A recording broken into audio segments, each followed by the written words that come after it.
Tonight on KVR News, controversy in West Campus, how a community reacts to a strict new noise ordinance. A student apartment complex delays move-in until January. And UT requires bicycle registration to prevent theft and loss. You're watching KVR News, Austin's leader for live, local UT coverage.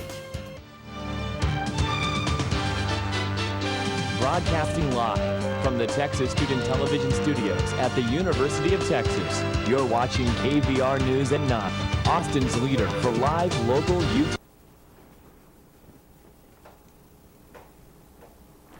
Good evening and welcome to KVR News for this Monday, September 29th. I'm Chelsey Pena. And I'm Marysbel Cardozo. Last week, we reported on the new ordinance that would require parties occurring in the West Campus area to have permits. The requirement would go into effect October 1st. This week, our Lukman Adeni went to find out just how West Campus residents are planning on adjusting to the new rules. With a new ordinance requiring party permits going into effect October 1st, events like Roundup are under fire. But Tanner says students aren't worried about being regulated, but about knowing what those regulations are.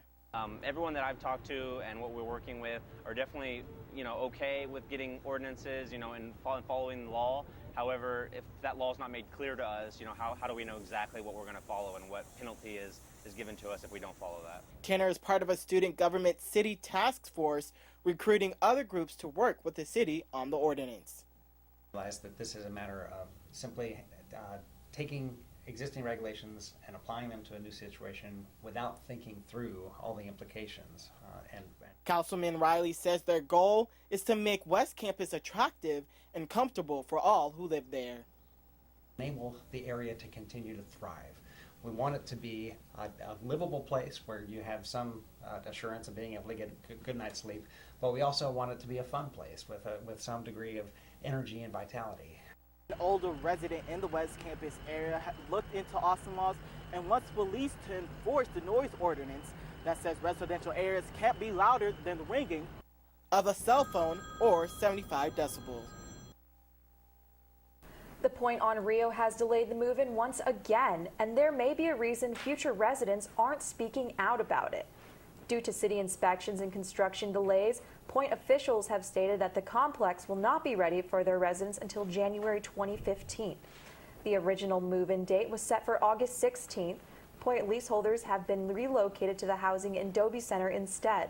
We spoke with a UT student that signed a lease there. The student wishes to remain anonymous because he says the leasing manager threatened him and other residents of canceling their lease. He said, quote, "The leasing manager does not keep us informed or let us know why there are any delays. We try to write reviews or ask other management about progress, and if we resort to social media, we face intimidation tactics and the possibility of losing our lease."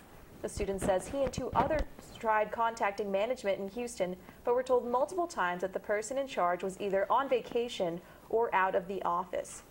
Starting October 15th, Point on Rio residents will have the option to stay at the Dobie Center free or find outside housing self-funded until the apartment complex is complete. Austin has one of the highest bicycle theft rates in the world. That's why the Austin Police Department is encouraging Austinites to register their bicycles. The initiative requires the serial number to be entered into the APD database in case the bicycle is lost or stolen. One of our biggest problems is that when we get a bike and we get a bike recovery of some kind, the serial number, we cannot contact the owner. So that's why we're out here. We're hoping to register enough bikes that when we actually do recover a bicycle, we can get it back to the owner in a quick and efficient manner. The University of Texas at Austin Parking and Transportation Services is now requiring students to register their bicycles. To register your bike, visit www.utexas.edu/parking/bike. Several break-ins have occurred in the West and North Campus areas in the past few weeks. The UT Campus Watch, published by APD, addressed that between August 23rd and September 24th, 6 burglaries and break-ins have been reported in these areas. The instances have occurred between 10 a.m. and 3 p.m. In all cases, the residences were left unlocked. Austin Police Department wants to remind students to lock their doors when they leave, even if it is for a short period of time. If you're traveling in the downtown area, expect construction along 3rd Street. On Saturday, construction crews shut down all but one westbound lane in the 200 block of East 3rd Street. The stretch of the roads extend between Brazos and the San Jacinto. The construction is part of the 3rd phase of the 3rd Street corridor improvements.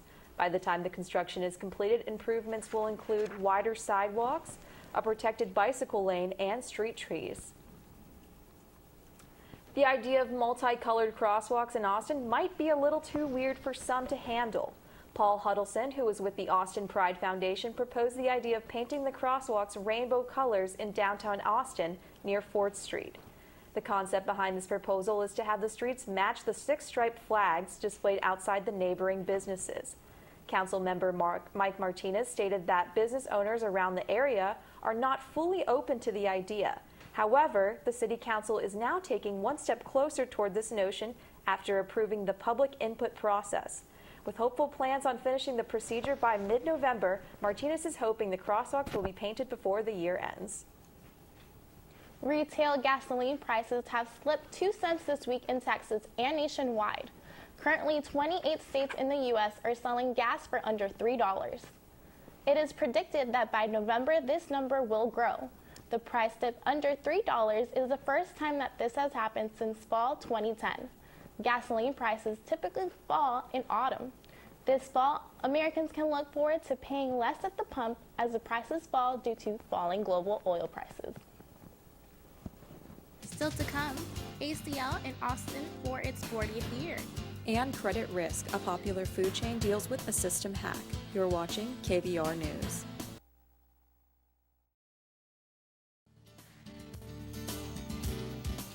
You're watching KVR News at 9. Your campus, your news.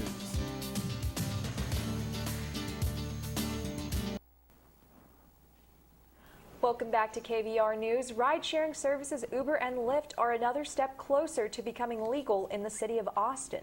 Despite complaints from taxicab drivers at the Austin City Council meeting last week, members chose to pass the first reading of the ordinance that would legalize these services. The next order of business will continue at this Thursday's meeting. If the council votes to pass the ordinance, the city manager will then have 30 days to sign the agreement. This weekend marks the 40th anniversary of the Austin City Limits Music Festival. If you are planning on attending the festival, you might want to take into account several parking and traffic changes. No parking will be available at Zilker Park or in the surrounding residential areas. Parking garages in the downtown area will be available for a fee, and Capital Metro will provide shuttle services from Republic Square Park at 4th and Guadalupe to and from the park throughout the festival. For traffic updates throughout the week, you can follow us at KVR News. From road traffic to foot traffic, the popular 2-weekend festival will kick off this Friday in Zilker Park. The festival will feature over 130 artists across 8 stages. We set out to see what part of the festival students were most looking forward to. Childish Gambino. He's my favorite rapper in the world. I don't even like rap, but he makes a cake. Lana Del Rey and Eminem. Eminem mainly would be like my probably like main person I'd want to go see. My favorite part would have to be like being outside all day. I love being the weekend. I love listening to music, and I honestly, it's my first time this year, so I'm pretty excited to go. I don't know, like it's really chill, like there's a bunch of people, but it's like not as intense as some other music festivals like Fun Fest. There's a lot more of like a family vibe. Mainly Eminem. I know Iggy Azalea is going to be there, which is pretty sick. Yeah, it's just the lineup looks really, really cool, and there's going to be a ton of people. It's going to be a great time to just meet people and hang out, yeah. Popular sandwich franchise Jimmy John's learned of a nationwide data breach involving credit cards and debit cards. Their investigation concludes that an intruder used stolen login information to access the point-of-sale system. Out of the 16 Austin locations, 3 were affected. They include the location on North Lamar Boulevard, Store 1007 in Round Rock, and Store 1051 in San Marcos. The company has added encrypted swipe machines to their stores to increase security. Jimmy John says that customers can now use their credit and debit cards safely. September 15th is the beginning of Hispanic Heritage Month. The Latino Pan-Hellenic Council is kicking off a week-long celebration of the culture with the annual Somos Latino event. Somos Latino begins October 1st and will end October 5th. The kickoff event starts Wednesday at 6 p.m. at Gregory Plaza. The goal of the event is to create a setting in which any student, regardless of his or her ethnic background, can congregate with other students in the discussion of minorities. Last week, Attorney General Eric Holder announced he will be resigning from his post. Holder made history by serving as the nation's first African-American Attorney General. He will leave office having served for 5.5 years. During a ceremony at the White House, President Obama called Holder's resignation bittersweet. A successor has yet to be announced, and until then, Holder will continue to fulfill his duties as Attorney General. Over 23,000 pounds of beef trimming products have been recalled from the company Cabinet's Beef Packer in Hertford, Texas. Affected products were produced between August 14th and August 20th. Although the products tested negative for E. coli, they were produced directly after contaminated lots. Products in question are beef trimmings with the establishment number 675 inside the USDA mark of inspection. There have not been any reports of illnesses or injuries from the product. Well, we had a lot of sunny, breezy days last week. It was a nice break from those 3 months of just sweltering heat. Our Morgan Yarnik is live in the Weather Center with this week's weather. Morgan, what can we expect? There's a chance of rain this week, but it might let up just in time for this weekend's events. I'll have your 7-day forecast coming up next.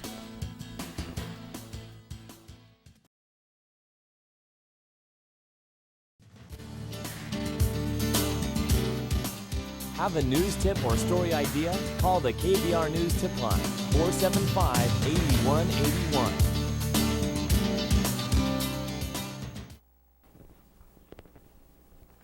Welcome back to KVR News. This week marks the end of September's warm weather and kicks off October's cooler temperatures. Today was partly cloudy with a high of 86 degrees. Tomorrow will be partly cloudy with a high of 91 degrees in the heat of the afternoon and dropping down to about 72 degrees in the evening. Wednesday is the first day of October, but the heat doesn't seem like it's ready to give up just yet. It will be partly cloudy with a high of 90 degrees with wind speeds around 5 to 10 miles per hour. Thursday looks like we'll have a 20% chance of rain during the day, with it raising to 30% at night with a high near 91 degrees. Friday will be sunny, bringing some cooler weather for the first day of ACL Weekend 1 with a high around 82 degrees.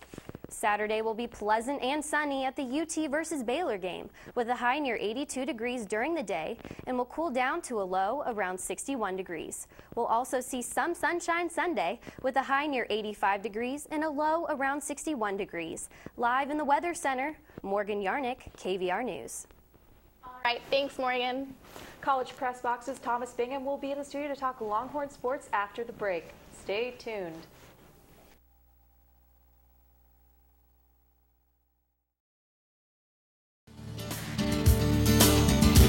Now, KVR News at 9 Sports.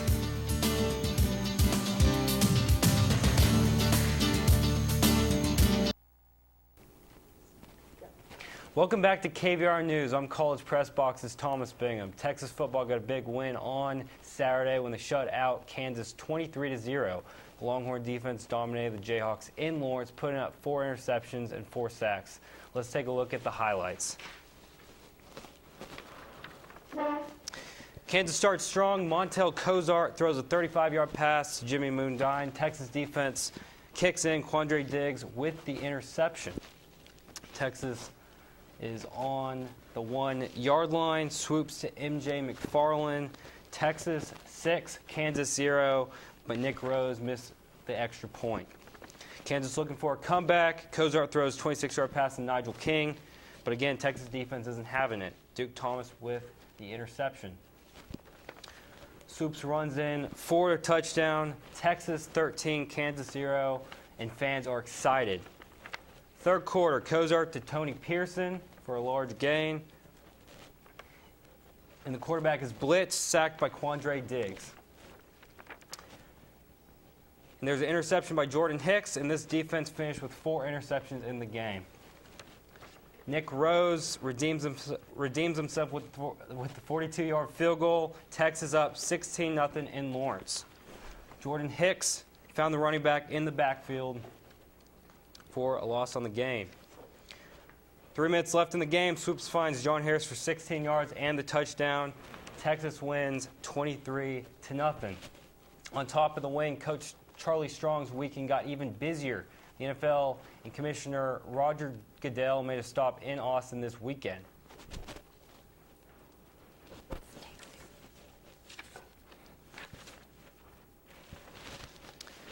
They met with the National Domestic Violence Hotline on Saturday and then with Charlie Strong on Sunday. Goodell has been strictly criticized for recent domestic and family violence cases within the NFL. Goodell said that the league's current conduct policy is outdated and insufficient, and he plans on fixing that. The league met with Strong to discuss the 5 core values he requires his players to follow, one being to respect women. NFL Vice President Troy Vincent tweeted, Charlie Strong's emphasis on character and respect over talent is molding the next generation of football talent. Standards are key. All right, thank you, Thomas. Our Loana Solis has your entertainment news. What's going on in the entertainment world, Loana? All right, George Clooney ties the knot, J-Lo gets into a car accident, and an animated favorite comes to life. Ahead on KVR News.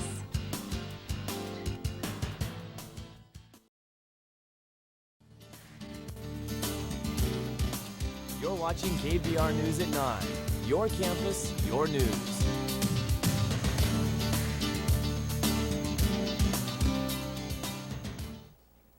Welcome back to KVR News. Plenty of notable breakups happened over the past week. One of the most shocking to the public was Jason Derulo and Jordan Sparks. The duo spent 3 years together before mutually deciding it was time to split. Another breakup is the marriage of Amber Rose and Wiz Khalifa. Rose filed for divorce from Wiz a little more than a year after they married. The couple has one son together that Rose plans to take full custody over. Kris Jenner has filed for divorce nearly a year after her and Bruce announced their separation. The pair has 2 daughters together, but will continue to join custody of Kylie, who is still a minor. On a happier note, George Clooney has tied the knot to human rights lawyer Alman Alamuddin. The couple became engaged April 28th of this year and wed officially this past Saturday. Jennifer Lopez and Leah Remini were victims of a hit and run this weekend in Malibu. The besties were driving with their kids when they were rear-ended by an allegedly drunk driver. The men sped off but was stopped by the police shortly after. Luckily, no one was harmed. J-Lo took to Instagram amidst the incident saying, "Sitting at a light, riding high right before some drunk fool rear-ended us in my new whip. Thank God everyone's okay." Isabella Tanicoumi filed for a $250 million lawsuit against Disney for accusing them of stealing her own life story, turning it into one of the highest-grossing animated films of all time, Frozen. Tanicoumi published her autobiography, Yearnings of the Heart, in 2010, writing about her childhood experiences in the Andean Mountains in Peru. She is suing the studio for stealing her character names and plot details. In other Frozen news, last night was the 4th season premiere of popular television show Once Upon a Time. Audience were introduced to a real-life Elsa played by 29-year-old Australian actress Georgina Hang. In an interview with People, Hang expressed excitement about the new and upcoming role, saying the series is staying very true to the essence of the characters. Once Upon a Time airs on Sundays at 8/7 Central on ABC. Rhonda Rhimes received rave reviews after the premiere of her new show, How to Get Away with Murder. The show chronicles Annalise Keaton, an esteemed lawyer and professor, and 5 law students hoping to gain the chance to intern with said lawyer. The show breaks casting molds by not only having a strong female lead, but by having a well-diverse supporting cast. In comparison to some of Rhimes' other shows like Scandal and Grey's Anatomy, the female lead lacks a romantic tie that often plagues strong women. That is all for entertainment news tonight. Back to you guys. Thanks, Loana, and thanks for joining us tonight. I'm Chelsey Pena. And I'm Marysbel. Follow us on Twitter at KVR News. Stay tuned for College Press Box up next on Texas Student Television. Have a good night.